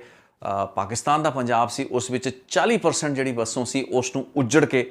ਪੰਜਾਬ ਦੇ ਵਿੱਚ ਆਉਣਾ ਪਿਆ। ਇਹ ਕੁੱਲ 40% ਜਿਹੜੀ ਸਿੱਖ ਆਬਾਦੀ ਦਾ ਉਜਾੜਾ ਹੋਇਆ। ਉਸ ਤੋਂ ਬਾਅਦ ਉਹਨਾਂ ਨੇ ਦੁਬਾਰਾ ਆਪਣੀਆਂ ਜ਼ਿੰਦਗੀਆਂ ਨੂੰ ਇੱਥੇ ਵਸਾਉਣ ਦੀ ਕੋਸ਼ਿਸ਼ ਕੀਤੀ। ਸੋ ਇਹ ਪਿਛੋਕੜ ਹੈ ਉਸ ਸੰਘਰਸ਼ ਦਾ, ਜਿਸ ਤੋਂ ਬਾਅਦ ਕਿ ਭਾਰਤ ਦੇ ਨਾਲ ਸ਼ਾਮਲ ਹੋਣ ਤੋਂ ਬਾਅਦ ਸਿੱਖ ਲੀਡਰਸ਼ਿਪ, ਮਾਸਟਰ ਤਾਰਾ ਸਿੰਘ, ਅਕਾਲੀ ਦਲ ਦੀ ਲੀਡਰਸ਼ਿਪ ਇਹ ਆਸ ਕਰਦੀ ਸੀ, ਉਮੀਦ ਕਰਦੀ ਸੀ ਵੀ ਹੁਣ ਸਿੱਖਾਂ ਨੂੰ ਕੋਈ ਹੋਮਲੈਂਡ ਦੀ ਗੱਲ ਨਹੀਂ ਸੀ, ਕਿਸੇ ਖਾਲਿਸਤਾਨ ਦਾ ਜ਼ਿਕਰ ਨਹੀਂ ਸੀ, ਗੱਲ ਬੜੀ ਮੁੱਢਲੀ ਜੀ ਸੀ। ਵਾਅਦੇ ਕੀ ਕੀਤੇ ਗਏ ਸੀ? ਵਾਅਦੇ ਸਿਰਫ ਇਹ ਸੀ ਵੀ ਖੁਦ ਮੁਖਤਿਆਰੀ ਦਿੱਤੀ ਜਾਏਗੀ, ਜਿਸ ਨੂੰ ਆਟੋਨੋਮੀ ਕਿਹਾ ਜਾਂਦਾ ਹੈ। ਖੁਦ ਮੁਖਤਿਆਰੀ ਹੋਏਗੀ, ਤੁਸੀਂ ਆਪਣੇ ਟੈਕਸ ਲਾਓਗੇ, ਤੁਸੀਂ ਆਪਣੇ ਟੈਕਸਾਂ ਦੀ ਵਸੂਲੀ ਕਰੋਗੇ, ਤੁਹਾਡੀ ਆਪਣੀ ਭਾਸ਼ਾ ਹੋਏਗੀ, ਇੱਕ ਯੂਨੀਲੈਂਗੁਅਲ। ਇਹ ਤਾਂ ਬਾਕਾਇਦਾ ਕਾਂਗਰਸ ਦੇ ਸੰਵਿਧਾਨ ਦੇ ਵਿੱਚ, ਕਾਂਗਰਸ ਦੇ ਕਨਸਟੀਟਿਊਸ਼ਨ ਦੇ ਵਿੱਚ ਇੱਕ ਡਰਾਫਟ ਜਿਹੜੇ ਪਹਿਲਾਂ ਤਿਆਰ ਕੀਤੇ ਜਾਂਦੇ ਰਹੇ ਉਹਨਾਂ ਦੇ ਵਿੱਚ ਵੀ ਇਸ ਦਾ ਜ਼ਿਕਰ ਹੁੰਦਾ ਰਿਹਾ। ਲੇਕਿਨ ਆਜ਼ਾਦੀ ਤੋਂ ਬਾਅਦ 1947 ਤੋਂ ਲੈ ਕੇ 1950 ਦੇ ਵਿੱਚ ਜਿਹੜੀ ਪਲਟੀਆਂ ਮਾਰੀਆਂ ਜਾਂ ਵਾਅਦਾ ਤੋਂ ਜਿਹੜੇ ਵਾਅਦਾ ਖਿਲਾਫੀ ਕਾਂਗਰਸ ਦੀ ਲੀਡਰਸ਼ਿਪ ਪੰਡਿਤ ਜਵਾਹਰ ਲਾਲ ਨਹਿਰੂ ਵੱਲੋਂ ਹੋਈ। ਇੱਥੇ ਤੁਹਾਨੂੰ ਇਹ ਵੀ ਦੱਸਦੀ ਵੀ ਮਈ 1947 ਦੇ ਵਿੱਚ ਪੰਜਾਬ ਦੇ ਹਿੰਦੂ ਅਤੇ ਸਿੱਖ ਜਿਹੜੇ ਵਿਧਾਇਕ, ਲੈਜਿਸਲੇਟਰ ਉਸ ਵਕਤ ਹੋਇਆ ਕਰਦੇ ਸਨ, ਉਹਨਾਂ ਵੱਲੋਂ ਚੌਧਰੀ ਲਹਿਰੀ ਸਿੰਘ ਦੇ ਤਹਿਤ ਇਹ ਇੱਕ ਤਈਆ ਕਰ ਲਿਆ ਗਿਆ ਸੀ ਵੀ ਹੁਣ ਪਾਕਿਸਤਾਨ ਦੇ ਨਾਲ ਉਹ ਨਹੀਂ ਜਾਣਗੇ ਤੇ ਹਿੰਦੁਸਤਾਨ ਦੇ ਨਾਲ ਖੜਨਗੇ। ਇਸੀ ਮਹੀਨੇ ਯਾਨੀ ਕਿ ਮਈ 1947 ਦੇ ਵਿੱਚ ਹੀ ਇੱਕ ਅਹਿਮ ਮੀਟਿੰਗ ਦੱਸੀ ਜਾਂਦੀ ਹੈ ਲੰਡਨ ਦੇ ਵਿੱਚ, ਜੋ ਕਿ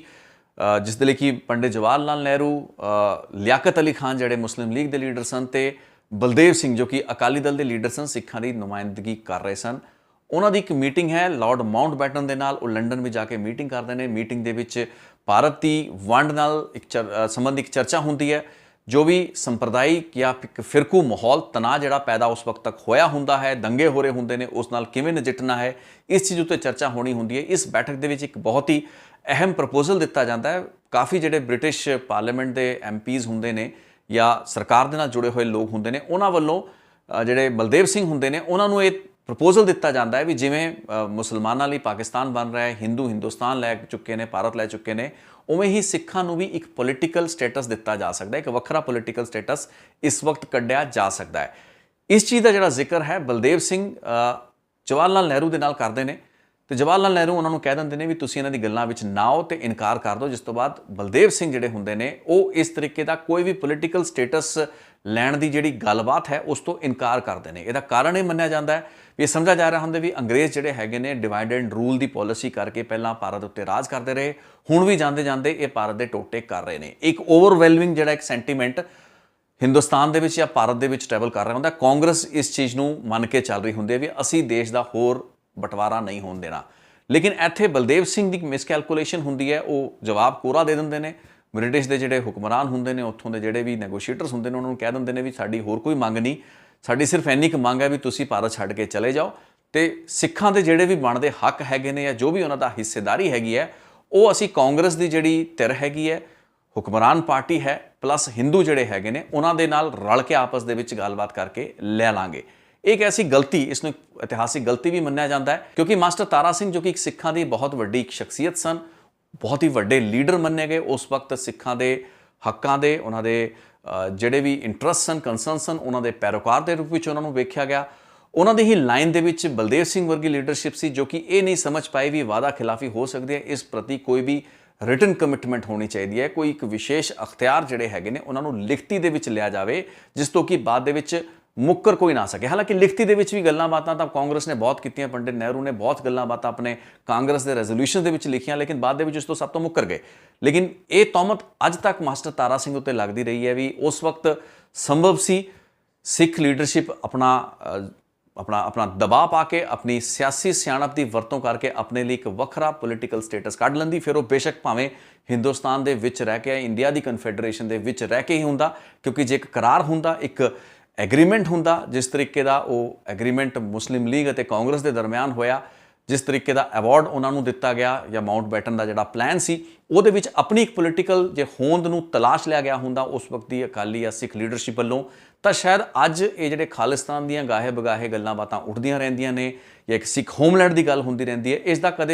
ਦੀ ਕਦੇ ਵੀ ਲੋੜ ਜਾਂ ਗੁੰਜਾਇਸ਼ ਪੈਦਾ ਹੀ ਨਾ ਹੁੰਦੀ। ਸੋ ਉਸ ਨੂੰ ਉਸ ਤਰੀਕੇ ਨਾਲ ਗਲਤੀ ਮੰਨਿਆ ਜਾ ਸਕਦਾ, ਲੇਕਿਨ ਉਸ ਵਕਤ ਤੱਕ ਨਾ ਤਾਂ ਬਲਦੇਵ ਸਿੰਘ ਨੂੰ ਇਸ ਚੀਜ਼ ਦਾ ਇਲਮ ਸੀ, ਨਾ ਹੀ ਮਾਸਟਰ ਤਾਰਾ ਸਿੰਘ ਨੂੰ ਇਸ ਚੀਜ਼ ਦਾ ਇਲਮ ਸੀ ਵੀ ਮਹਾਤਮਾ ਗਾਂਧੀ ਜਾਂ ਫਿਰ ਜਵਾਹਰ ਲਾਲ ਨਹਿਰੂ ਵਰਗੇ ਲੀਡਰ ਵੀ ਆਪਣੀ ਗੱਲਾਂ ਬਾਤਾਂ ਤੋਂ ਇਸ ਤਰੀਕੇ ਨਾਲ ਮੁੱਕਰਨਗੇ। ਸੋ ਉਹੀ ਹੋਇਆ, ਬਾਅਦ ਦੇ ਵਿੱਚ ਆ ਕੇ ਇੱਕ ਤਰੀਕੇ ਨਾਲ ਸਿੱਖ ਲੀਡਰਸ਼ਿਪ ਨੇ ਆਪਣਾ ਪੂਰਾ ਦਾ ਪੂਰਾ ਵਿਸ਼ਵਾਸ ਤੇ ਭਰੋਸਾ ਜਿਹੜਾ ਹੈ ਉਹ ਭਾਰਤ ਦੀ, ਹਿੰਦੁਸਤਾਨ ਦੀ ਕਾਂਗਰਸ ਪਾਰਟੀ ਪੰਡਿਤ ਜਵਾਹਰ ਲਾਲ ਨਹਿਰੂ ਦੇ ਵਿੱਚ ਛੱਡਤਾ ਤੇ 1947 ਦੀ ਵੰਡ ਤੋਂ ਬਾਅਦ 1950 ਤੱਕ ਜਦ ਤੱਕ ਭਾਰਤ ਦਾ ਸੰਵਿਧਾਨ ਬਣਦਾ ਹੈ, ਕੌਂਸਟੀਚਿਊਂਟ ਅਸੈਂਬਲੀ, ਉਸ ਤੋਂ ਪਹਿਲਾਂ ਜੋ ਵੀ ਖਰੜੇ ਉਸ ਦੇ ਸਾਹਮਣੇ ਪੇਸ਼ ਹੁੰਦੇ ਰਹੇ, ਉਸ ਵਿੱਚ ਜਦੋਂ ਡਰਾਫਟ ਆਉਂਦੇ ਨੇ ਉਸ ਵਿੱਚ ਭਾਰਤ ਦਾ ਜਿਹੜੀ ਸਰਕਾਰ ਹੈ ਉਸ ਦਾ ਇੱਕ ਕੈਰੈਕਟਰ ਜਿਹੜਾ ਸੀ ਉਹ ਫੈਡਰਲ ਦੀ ਬਜਾਏ, ਯਾਨੀ ਕਿ ਸੰਘੀ ਕੈਰੈਕਟਰ ਦੀ ਬਜਾਏ ਉਸ ਦਾ ਇੱਕ ਯੂਨਿਟਰੀ ਕੈਰੈਕਟਰ ਸਾਹਮਣੇ ਆਉਂਦਾ, ਯਾਨੀ ਕਿ ਕੇਂਦਰ ਉਸ ਦੇ ਵਿੱਚ ਮਜ਼ਬੂਤ ਹੋਏਗਾ, ਸੂਬਿਆਂ ਦੇ ਅਖਤਿਆਰ ਜਿਹੜੇ ਹੁੰਦੇ ਨੇ ਉਹਨਾਂ ਨੂੰ ਸੀਮਿਤ ਰੱਖਿਆ ਜਾਏਗਾ। ਇਹ ਗੱਲਾਂ ਬਾਤਾਂ ਦਿਸਣੀਆਂ ਜਦੋਂ ਸ਼ੁਰੂ ਹੁੰਦੀਆਂ ਨੇ 1947 ਤੋਂ 1950 ਦੇ ਵਿੱਚ ਅਕਾਲੀ ਸਿੱਖ ਲੀਡਰਸ਼ਿਪ ਨੂੰ ਉਸ ਵਕਤ ਰੌਲਾ ਪੈਣਾ ਸ਼ੁਰੂ ਹੁੰਦਾ ਤੇ ਉਸ ਵਕਤ ਮਾਸਟਰ ਤਾਰਾ ਸਿੰਘ ਵਰਗੇ ਲੀਡਰ ਦੁਬਾਰਾ ਇਸ ਚੀਜ਼ ਨੂੰ ਕਾਂਗਰਸ ਲੀਡਰਸ਼ਿਪ ਦੇ ਨਾਲ ਟੇਕ ਅਪ ਕਰਦੇ ਨੇ, ਜਵਾਹਰ ਲਾਲ ਨਹਿਰੂ ਵਰਗਿਆਂ ਨਾਲ ਗੱਲਬਾਤ ਕੀਤੀ ਜਾਂਦੀ ਹੈ, ਲੇਕਿਨ 1950 ਆਉਂਦਿਆਂ ਇਹ ਸਾਰੀ ਚੀਜ਼ਾਂ ਦੇ ਉੱਤੇ ਕੋਈ ਵੀ ਕਾਮਯਾਬੀ ਸਿੱਖ ਲੀਡਰਸ਼ਿਪ ਨੂੰ ਨਹੀਂ ਹੁੰਦੀ, ਕਿਉਂਕਿ ਹੁਣ ਫੈਸਲੇ ਹੋ ਚੁੱਕੇ ਹੁੰਦੇ ਨੇ। ਉਹ ਇਤਿਹਾਸਿਕ ਜਿਹੜਾ ਮੌਕਾ ਸੀ ਜਿਸ ਵਿੱਚ ਕਿ ਸਿੱਖ ਲੀਡਰਸ਼ਿਪ ਸਿੱਖ ਧਰਮ ਦੇ ਇੱਕ ਵੱਖਰੇ ਹੋਮਲੈਂਡ ਦੀ ਗੱਲ ਮਨਵਾ ਸਕਦੀ ਸੀ, ਇੱਕ ਐਸਾ ਪੋਲੀਟੀਕਲ ਸਿਸਟਮ ਬਣਾ ਸਕਦੀ ਸੀ, ਅੰਗਰੇਜ਼ਾਂ ਦੀ ਇਨਵੋਲਵਮੈਂਟ ਦੇ ਨਾਲ ਬਜ਼ਿੱਦ ਹੋ ਕੇ ਕਿਸੇ ਤਰੀਕੇ ਨਾਲ ਆਪਣਾ ਜ਼ੋਰ ਪਾ ਕੇ ਉਹ ਸਟੇਟਸ ਹਾਸਲ ਕਰ ਸਕਦੀ ਸੀ, ਉਸ ਦੇ ਵਿੱਚ ਉਹ ਚੁੱਕ ਗਏ ਹੁੰਦੇ ਨੇ। ਬਹੁਤ ਸੇ ਐਸੇ ਬ੍ਰਿਟਿਸ਼ ਲੀਡਰਸ ਜਾਂ ਬ੍ਰਿਟਿਸ਼ ਅਫਸਰਾਨ ਸਨ ਜਿਨ੍ਹਾਂ ਨੇ ਬਹੁਤ ਸੇ ਅਕਾਲੀ ਲੀਡਰਾਂ ਨੂੰ ਇਹ ਚੀਜ਼ ਸਮਝਾਉਣ ਦੀ ਕੋਸ਼ਿਸ਼ ਵੀ ਕੀਤੀ ਵੀ ਤੁਸੀਂ ਬਜ਼ਿੱਦ ਹੋ ਕੇ ਜਾਂ ਮਜ਼ਬੂਤ ਹੋ ਕੇ, ਫਰਮ ਹੋ ਕੇ ਆਪਣੇ ਜਿਹੜੇ ਹੱਕ ਹੈਗੇ ਨੇ, ਆਪਣੀਆਂ ਜਿਹੜੀਆਂ ਕੰਸਰਨਸ ਜਾਂ ਆਪਣੀ ਸਿਕਿਉਰਿਟੀਜ਼ ਹੈ ਉਹਨਾਂ ਨੂੰ ਸੁਨਿਸ਼ਚਿਤ ਕਰਾਓ, ਉਸ ਬਾਰੇ ਕੋਈ ਪੁਖਤਾ ਜਿਹੜਾ ਭਰੋਸਾ ਹੈ, ਵਿਸ਼ਵਾਸ ਹੈ, ਉਸ ਨੂੰ ਹਾਸਲ ਕਰੋ। ਲੇਕਿਨ ਇਹ ਗੱਲਾਂ ਬਾਤਾਂ ਹੀ ਰਹਿ ਗਈਆਂ ਤੇ ਸਿਰਫ ਇੱਕ ਦੂਸਰੇ ਦੇ ਨਾਲ ਵਿਸ਼ਵਾਸ ਨੂੰ ਲੈ ਕੇ ਹੀ ਸਿੱਖ ਲੀਡਰਸ਼ਿਪ ਇਹ ਗੱਲਾਂ ਬਾਤਾਂ ਵਿੱਚ ਆ ਵੀ ਗਈ ਤੇ ਬਾਅਦ ਦੇ ਵਿੱਚ ਉਸ ਨੂੰ ਖਮਿਆਜ਼ਾ ਵੀ ਭੁਗਤਣਾ ਪਿਆ, ਨੁਕਸਾਨ ਵੀ ਭੁਗਤਣਾ ਪਿਆ ਤੇ ਮਾਸਟਰ ਤਾਰਾ ਸਿੰਘ ਕੁਝ ਸਾਲਾਂ ਦੇ ਵਿੱਚ ਟੋਟਲੀ ਇਰਰੈਲੇਵੈਂਟ ਹੋਣ ਵਾਲੇ ਸੀ। ਉਸ ਤੋਂ ਬਾਅਦ ਇੱਕ